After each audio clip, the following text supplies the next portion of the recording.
Recorded live from the Kitty Vitty Brewery Tap Room from St. John, Newfoundland. This is Whatta Act. Oh yeah! We got a wicked show for you tonight, featuring none other than Stephen Vanier. And now, put your hands together for the host of the show, Brad Tetlow.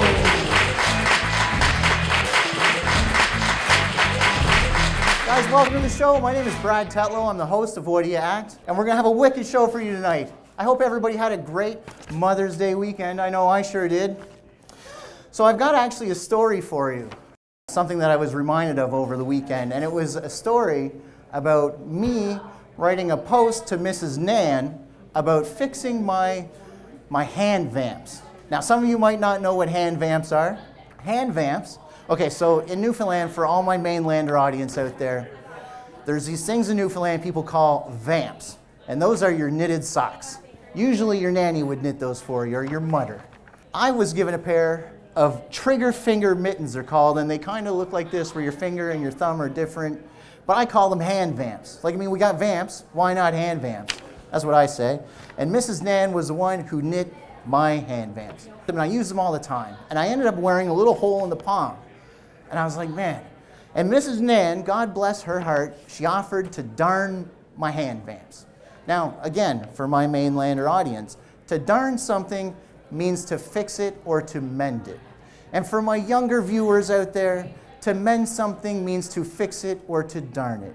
And for my more mature, wise, adult group, we all know that to mend something means to fix it or to darn it. So Mrs. Nan, God bless her heart, offers to mend my hand vamps. So they go out, they get mended, and they come back, and I was so happy to finally have my hand vamps back. And I was thinking to myself, how do I possibly thank this lady? She's a sweet old lady. She's like 70 or 80 years old at this point. And I thought, well, I can't possibly call her. That would be way too easy, wouldn't it? So then I decided, you know what, I'm going to write a Facebook post to Mrs. Nan to thank her for her efforts. And so I did. So I wrote, and at the end of my post, I ended it like this. And thanks to Angela's sweet old Nan for fixing my mitts. Now, I sent the post and I went right to bed. And then I get a message in the morning from Angela, and she says, did you actually read the message before you sent it? And I was like, I thought I did, but let me just have another look at it. And sure enough, autocorrect strikes again. Yes, that's right. So what the message actually sent, it said, and thanks to Angela's sweet Nan for fixing my nuts. Yes, oh, it was a great laugh. There was, by the time I got to it, there was like 40 comments on there, so I couldn't take it down. I just had to roll with it. Hadn't even met the whole family at this point. But you know what? Mrs. Nan and I have been cool ever since. Thanks, Mrs. Nan. Happy Mother's Day. We're going to take a quick break, so don't go anywhere. We'll be right back.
He's the host of the longest-running comedy mic in St. John's.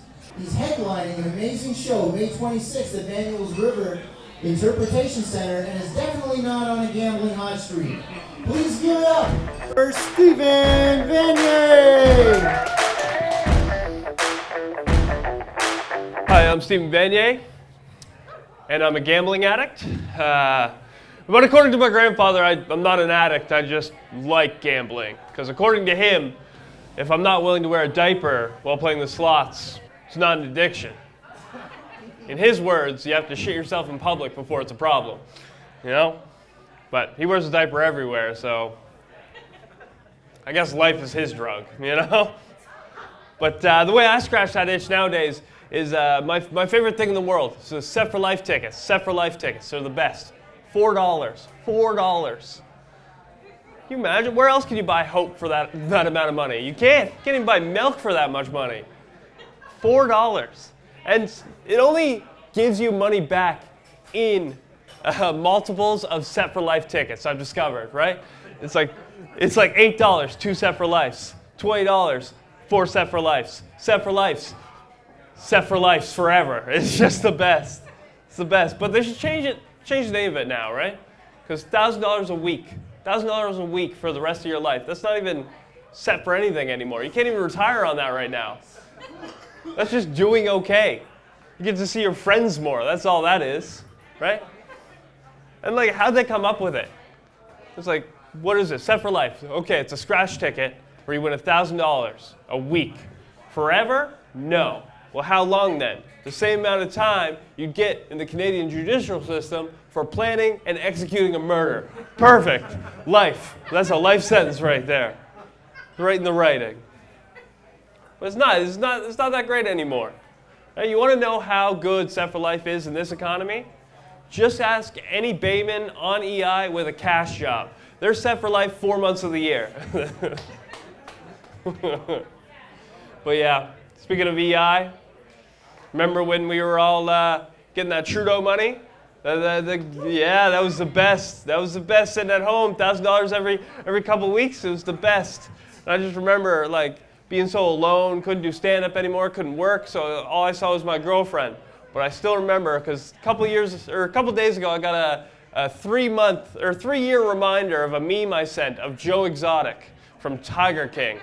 And it reminded me of the first time we all came together as a community, where we all sat down on our couches. We got together and we all agreed that she definitely killed her husband.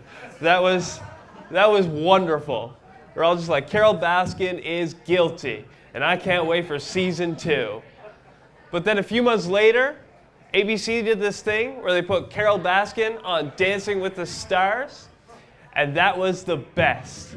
That was the best. We all sat down, we watched Carol Baskin ruin the Tiger Tango, and then it cut to commercial, and it went to a commercial of her ex-husband's children with a lawyer asking if anybody had information connecting Carol Baskin to their missing father. And then it cut back to Carol Baskin getting convicted by a jury of dance instructors of having no rhythm. So it was the best. It was the best. Oh man, but the pandemic was tough, couldn't work for a while. But then we came out of it and I actually became a homeowner. It was pretty amazing, yeah, in this economy. What you don't know is I actually had to win the lottery to do it. Not with a ticket, but with my girlfriend. Yeah. She actually got in a serious car accident and got a huge settlement, which allowed us to pay for the house. And I haven't even told you the best part yet. The car accident happened 5 years before I met her. So all the benefit, none of the pain and suffering of having to deal with her pain and suffering. That's my time. Thank you, everybody. Stephen, how you doing? Good, man. How are you doing? Good, man. I appreciate the fact that you came down here. Thank you so much. Yeah, of course.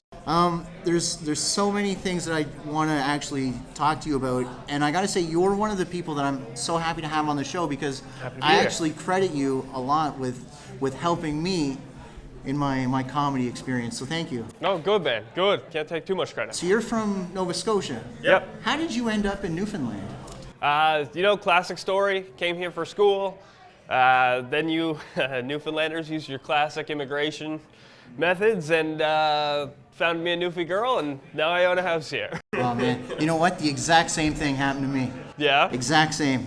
When did you first realize that you wanted to be a comedian? I think I always wanted to do stand-up. For a long time, just growing up watching Just for Laughs, Comedy Now, just all those random specials, growing up as a Canadian kid on CBC and Comedy Central.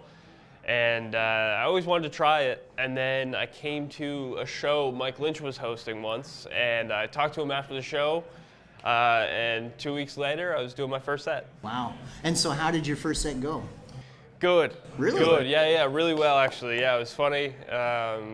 It was had lots of friends there, so that always helps out. But it was good fun. It was super loose set because your first time is always loose. But it was pretty good. Got addicted to the drug basically. Right. Somebody said you just got to get up there, and maybe it is something you said, but you just got to get up there and you're gonna either love it or you're gonna hate it. Does that seem like something you would have said? I don't think that was me, but I 100% understand it. I 100% understand it. Tell me a little bit about the projects that you're working on now. What have you got going these days? Yeah, right now, like you said earlier, I got that show at the Manuals River on the 26th. I'm really excited about that. We had a great show there last year.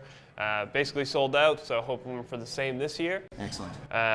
Also got the finals of Last Comic Standing coming up. Right. Where I'll have a very good chance at not winning $3,000. Very talented final, so it should be fun. I think that's on the 24th. Right. And then just keep going with Fogged Up Comedy. Just keep grinding on that, make that as best as I can. Right. Always try to make it fresh, keep it new. Yeah. Fogged Up Comedy, that's at Aaron's Pub, is it? Aaron's Pub every single Thursday, and we're now switching to 9 o'clock for the summer. Okay, cool. It's nice and dark. Excellent. So you know what? I was actually asking around. I don't know if anybody, hopefully nobody said nothing to you, but there was a comedian that I reached out to, a local comedian, who said that they shared a ditch with you at some point. Any idea who that might have been? I would say either Andrew Kay or Luke Lawrence. It was Luke Lawrence. It was Luke Lawrence. Now, is that an very good. appropriate story that we should be sharing here? Or? Oh, absolutely. Let's We were in Bay Roberts at the brewery there, and it was a terrible night, huge storm.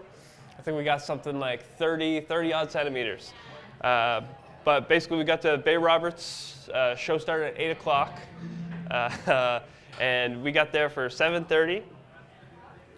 We left the show at about 9:45, had a great time, get on the road, and it was unbelievably snowy, just white. There was parts where you couldn't see. It was so bad, in fact, that we literally pulled over. Luke pulled over to get a video of how much you couldn't see in his truck, powerful vehicle. Pulls over to get a video of how much we couldn't see, and then he couldn't pull out, and we got stuck. Oh, no way. And I thought we were going to be there forever, honestly. Right. It was brutal. Called the police, they couldn't help us. Of course. Oh my gosh, terrible. So another interesting story I heard was that apparently you're not a very good drive-through person. Oh, I'm terrible. Horrible. But it's not that I'm not good. It's that the people driving and ordering lack confidence, lack competence in a lot of times. Just literally, okay, if you're going to McDonald's, how many times you change your order in your head? At least once, guaranteed. At least once. Easy. And you know what? All my changes are always wicked.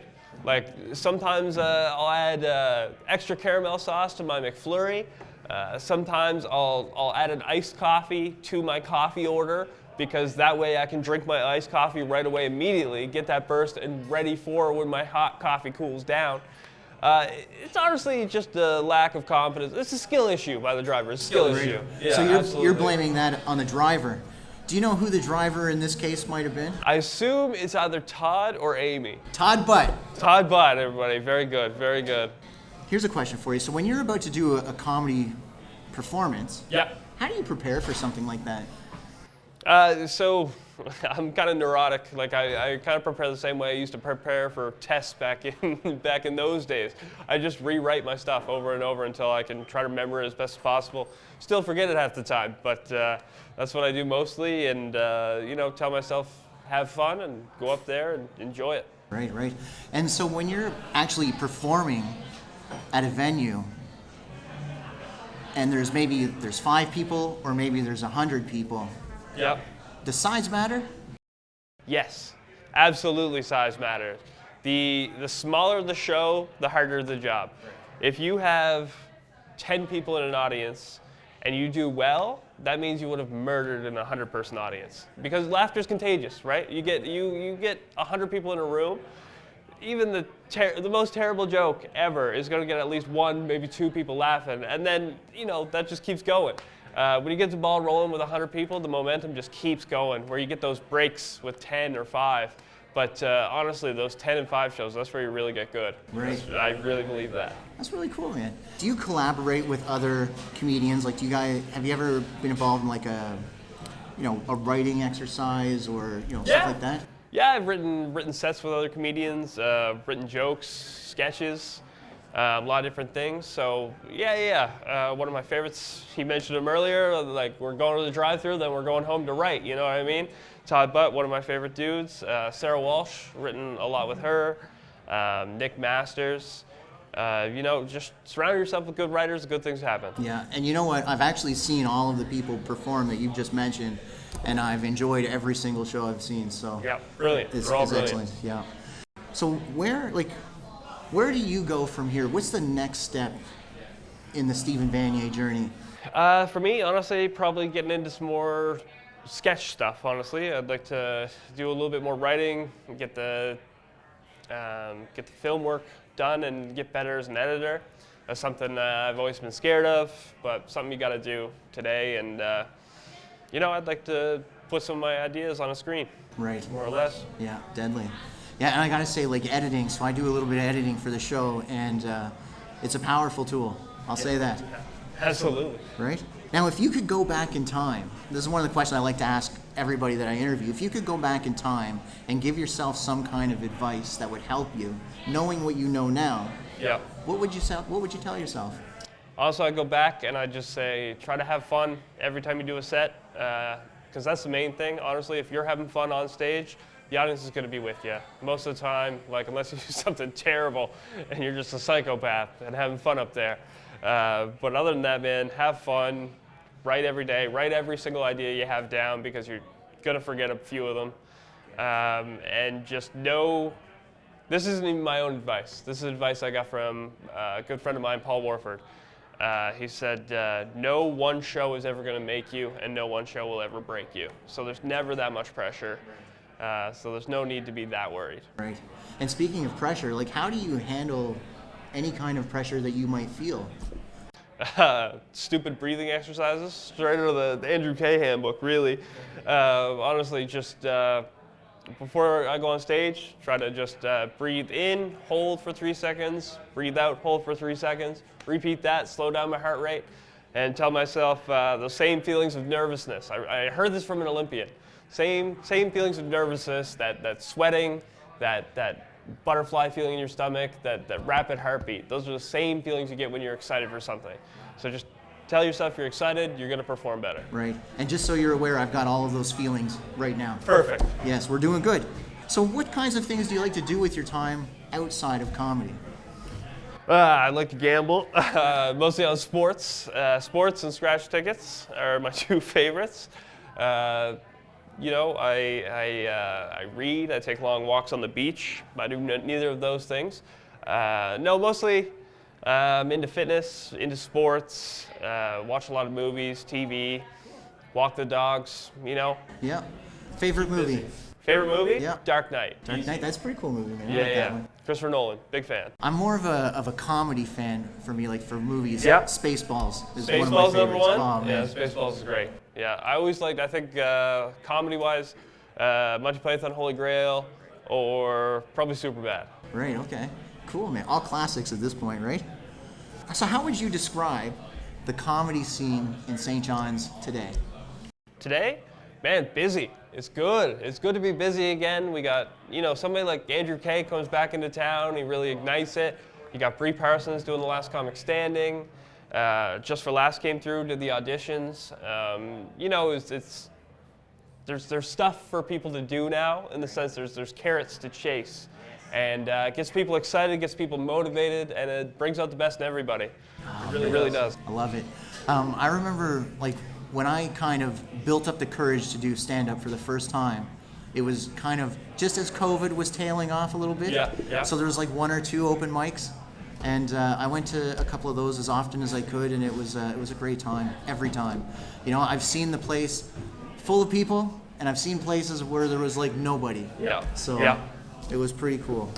From your perspective, what was the comedy scene like when you first got here? It was really cool, honestly.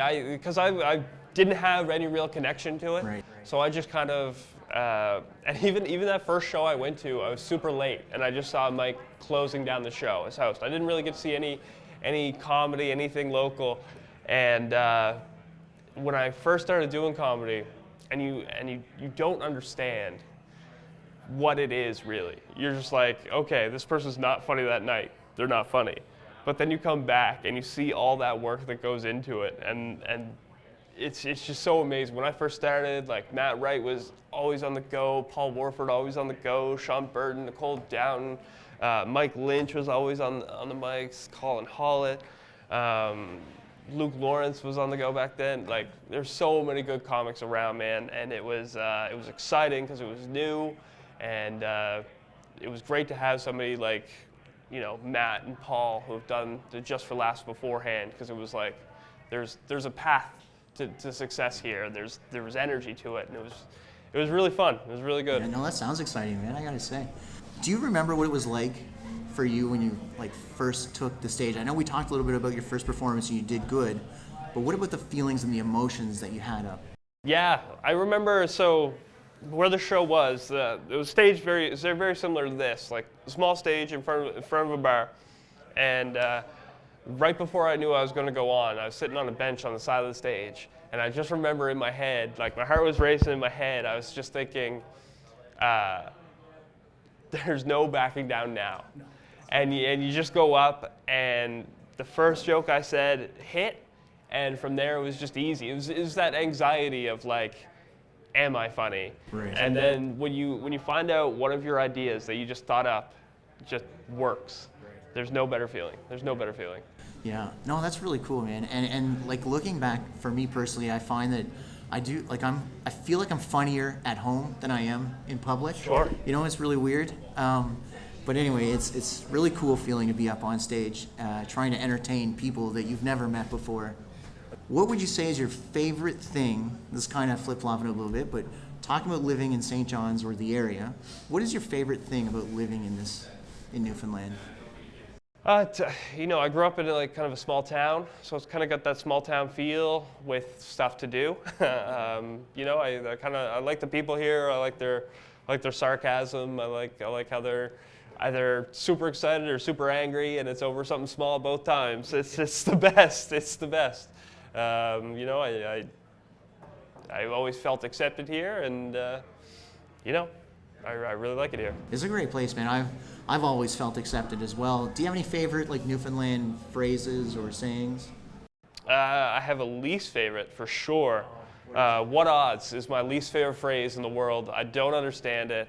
What are the odds is the first thing I connected to, and it doesn't make any sense. What odds? Doesn't matter. No, it doesn't make any sense. It doesn't make any sense. But that's my least favorite. I'll tell you that much. Yeah. Where are you two? Where are you at? I love those. I like how she's cutting. That's a good one. That's a good one. That's a good one. And I gotta say, one of the things I've learned is that most of the sayings and phrases in Newfoundland don't seem to make any sense when you read it, look at the words when they're put together in that particular order. Yep, it doesn't make sense. It's a mystery. It's the best. What kind of cereal would you put on your wings? Cereal on wings. Not to say you gotta enjoy cereal on wings, but if you had But to if put, I had to put cereal on wings, Man, let's put some let's crush up some Cinnamon Toast Crunch. Oh, nice. Yeah. Let's get that in there. That might be doable. Right. Or maybe some Honey Nut Cheerios. That's all right. Honey barbecue. Yeah. There we go. Oh, A man. little crunch to it. See, the last person I asked that question to, they said it was boring. It was just like cornflakes, right? Ugh. Right. Brutal. Yeah. No personality. No to that at all. imagination. No, not at all. So now this is something that I had an idea. So I'm going to say a word, a few words, and you're going to say the first word that comes to your mind. Let's go. Are you ready? Yep. Here we go. Cool. Coke. Habit. Headache. Hangover. Nuts. Bolts. Mama. What'd you say? Mama. Mama? Mama. Alabama. There we go. Low. High. Last. First. Science. Test. Harry. Back. Time. Machine. Brick. House. Radio. Roscoe. Toe. Foot. That was a good effort, man. That was a good I like that. That's all I got for you tonight. But before we go, I'd like for you to stick that on the board. Oh, absolutely. Honored. And while Steven's doing that, everybody, I just want to say thanks for tuning in and watching the show.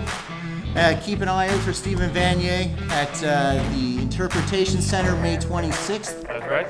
Aaron's Pub every Thursday, 9 p.m. into the summer hours. Right. And perfect. Thanks so much. Thanks for having me. You bet.